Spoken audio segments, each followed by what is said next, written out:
First thing you want to do when you get the carburetor off is get the outside of the carburetor clean, because as we're cleaning it, we don't want to get any dirt inside anything that we don't need. This vent line here, which has this little goofy white bung on it, this went down to the transmission, which I'm not really 100% sure why, but it did. And I noticed the little plastic nipple on this one kind of walks out. So we're just going to take that out for now. I don't even know if that goes into the carb body yet. I haven't had this apart. So get the carburetor off the machine and then kind of make a mental note of where all your hoses go. We're going to pull all of those off and put them to the side. We're going to flip it upside down. We're going to take these 4 screws out. Sometimes the bowls get stuck and you got to give them a little tap. I'm going to kind of pull that off gently. All right, we got to get the pin off this float arm here. So we're going to be gentle, but it looks like one side of the pin has a head on it and the other side doesn't. So we're going to tap it out towards that head. If we have a pin that won't just push out of the end because it's stuck or it's just designed not to float in there, probably the easiest, most accessible way is to get a socket. I just grabbed a 3/8 drive socket.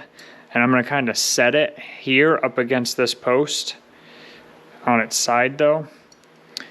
Because what I'm going to do is I'm going to start tapping the pin down. But I also want to try to support this tower in the carburetor while I'm doing it, so we don't snap this tower off. So hopefully by laying that socket up against that tower, that will kind of help support it. You got to kind of tip the carburetor up. And this is kind of a lot of things to hold sometimes. Or what I got, I'll have to see if I can find online if you can get these. I got these off the Mack truck. If you look inside, see how this side here is shorter and this side here is longer. Basically, they act like a little hammer. You just pull them apart and let go of it, and it hammers. It's kind of self-hammering. If you don't want to just use a punch or a prick and a hammer, what you can do is you can kind of hold this on here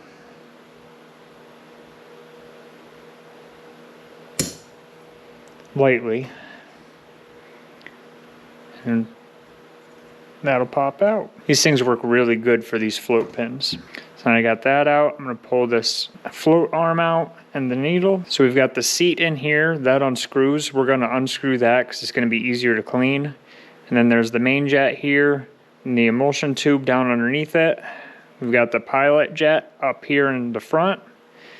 And then on the side of the carburetor right here is the air screw. So we'll get to that probably last. So we've got a 6mm socket for the main jet. Get that out of there. There's this little flat washer spacer thing that's underneath it. You don't want to lose that. Oh, the pilot jet, we're going to get that out. Make sure you don't use too small of a screwdriver. You don't want to round it out. We're just going to loosen that till we feel that it's out of the threads. Tip it up, kind of tap that jet out. That's what that looks like. The emulsion tube, I don't know how well you can see that. There's a locating pin right here at the top, which is what that little brass nipple is right there. You'll need to know more about that when we go to assemble it. So what I did is I just took my flathead and I laid the flathead along the side here where I wasn't going to screw up the threads, and then I just started tapping it down and this will fall out here. I got a 10mm for the seat. Get that out of there. All right, there's a little gasket underneath that seat for sealing. I want to get that off of there so as we clean this, I don't have to worry about it all that much. Now, right here, there's 2 more screws. I've got this flathead one and I have this Phillips head one. Any screw that's directly in line with your slide here, this one's directly in line with it, that's going to be our idle screw. The end of that is going to be right there, and that's going to just force the slide up or down to set your idle. This right here is our air screw. We're not going to touch the idle screw. There's nothing in there to clean.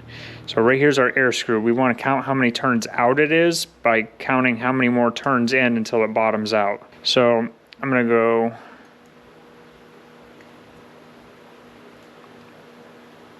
pretty much 1/2 of a turn. So if that's tight, it was out 1/2 of a turn right there. I'm not crazy about that being 1/2 a turn. Usually they're a lot closer to 1.5 turns. All right, so there's our air screw. There's a spring in there. And that's it. So this carburetor's pretty much fully tore apart. If this gasket would come out easy, I would probably pull it out, but I'm not going to. Usually they hold up pretty decent. I don't want to have to ruin it. I did not buy a carburetor kit for this, so we're just going to clean everything, put it back together. All right, so what I'm going to do is I'm going to run all of this through the ultrasonic cleaner. So I'm going to put everything that is little that we just took out inside the float bowl. I'm going to stick this in here. Make sure that's good and submerged. Then we're going to stick the carb body and stick it in here as best we can. I'm going to run it with one half of the carburetor sitting this way, and then I'm going to put it so this half is down in there and run it a second time. And we're going to run it probably 3 or 4 times with the heat on. This is just a Harbor Freight special ultrasonic cleaner, and it works pretty good. So we're going to kind of rough wash it in this, and then we're going to start attacking it with carburetor cleaner. So getting an ultrasonic cleaner is not a deal breaker for cleaning carburetors. This is actually a newer piece of mine. I've been cleaning them without an ultrasonic cleaner for a long time. So I just kind of added this step, but I still go through everything with carburetor cleaner. Now what I'm going to do is hold the carburetor over a garbage can, and I'm just going to start spraying out all these ports and making sure everything's clean.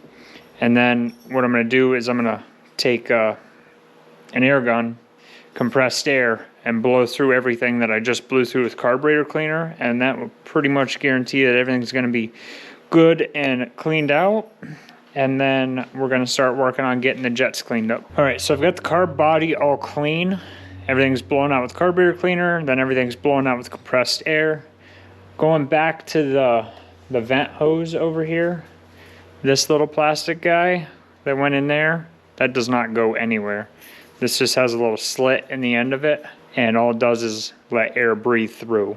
So that wasn't actually anything. So the carburetor body itself is clean. I pulled the float bowl out, and we're gonna, as we pull a part out of here, we're gonna take a rag and soak it with some carburetor cleaner and kind of wipe everything off. Try to get any tarnish or buildup off of it. Anything that might flake off eventually, and plug a jet. And then we're gonna kind of start laying it out. Any of these jets I want to blow off with carburetor cleaner and kind of wipe off with the rag. Anything with a hole in it, make sure you look down the hole and make sure it looks like it's open.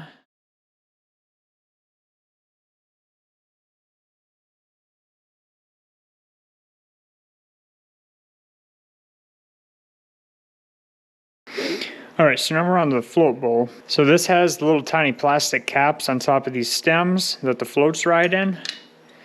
They usually just pop right off. Sometimes they're a little stiff. You pop one off, and then they're labeled up on one side, so you can't really screw it up too bad. But you pull the caps off, pop the floats out, and then that gives you a lot more room down in there to actually start scraping some of the nasty stuff out.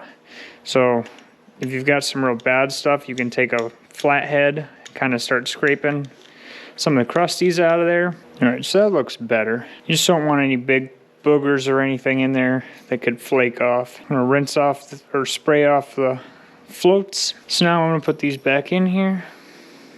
Snap them back on. Grab your carb body. I'm gonna grab the pilot jet here. As I sprayed them out with carburetor cleaner, I was looking down these 8 holes, making sure those look cleaned out, and then looking down through the end of the pilot jet, making sure that looks good. Screw this back in. Alright, might as well put together our air screw, put the spring back on it. I'm going to screw this all the way in until it bottoms out, and then we're going to back it out a half a turn. So right there's all the way in. I'm going to go 1/2 turn out. It's now the emulsion tube. Alright, so I've got this keyway cut in it right here. That keyway needs to line up with this brass bung right there. So that means it needs to go in there this way. So I'm going to kind of keep that orientation. And then from the top, I'm going to kind of try to use my middle fingers down in there to get it started in there. Once I get it started, I'm going to kind of push it in with my thumb and look at the bottom, make sure I'm in there all the way. And I'm going to with my middle finger, hold that up in there. I'm going to stick this little flat washer in here. And then start threading my main jet back in. What I found while I was tearing all this apart, I'm not sure how well you guys are going to be able to see that, but this is probably one of the worst needle and seats I've ever seen. Like, it is completely wore out. But I am going to pretend like that isn't bad and continue putting this together for you guys. But I'm going to end up ordering a new needle and seat. You can buy just this right here, complete. So I'm going to end up buying one probably on eBay. How I normally clean these is I get a little piece of steel wool. This one's already been used a couple times, but essentially you just stick it in the hole and you just start spinning it. And that's going to polish the inside of that. It's going to get all the crap out of there. You want to make sure the steel wool is going all the way down to the bottom. I mean, it's not going to stick out of the little hole, but you want to make sure it's polishing up that bottom wall in there. It should kind of start to get shiny down in there. Once that's cleaned and polished up, we're going to put our gasket back on the seat. Now that's snug down. You want to make sure this is clean. I polished this up a little bit with the wire wheel. You can stick your needle on here. There's a good way to cheat on this if you're not sure which way this went. It's not completely symmetrical because there's a little leg stuck up right there. But if you look on one side, there's kind of a witness mark from the little tit there on the needle where that wore. So I know that that's how that went. I'm going to start the needle down in the hole.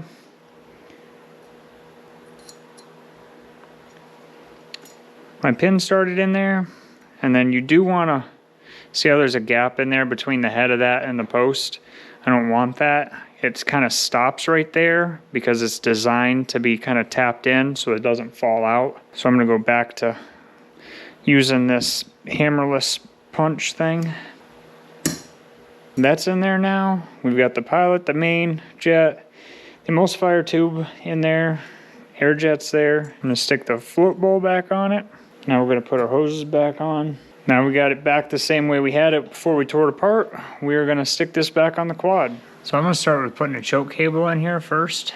You might find it easier if you actually give it full choke up on the dash to give it some room to suck that plunger in. This really long vent line, I'm going to kind of snake over where it needs to go over by the tranny. This big slot in it right here that has the ramp, that goes on your idle screw side. That's what actually moves your slide up and down for your idle. And then this right here is for the guide pins that if I look down the throat of the carburetor, they're sticking in this side. So I know it needs to go on here this way. Don't force it, because most likely if the slide's not going down easily, it's because the needle isn't lined up with the top of the emulsion tube. Just kind of want to play with it so it drops down in there. Should go down pretty effortlessly.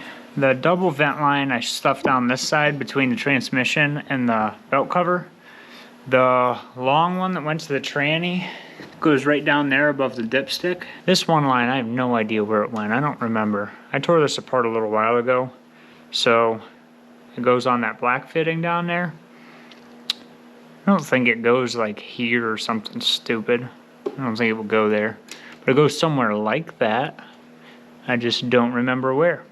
So if you guys know where it goes, comment. Let me know where it goes. I still got some more stuff to do to this wheeler, so I'll have time to fix it. All right, all we got left to do is put the airbox back on it over there, which is just these two bolts and then a boot to go over the carburetor. But other than that, carburetor is clean and back in it, and we should be good. All right, guys, if you found any of this useful, please hit the like and subscribe button. But until next time, peace.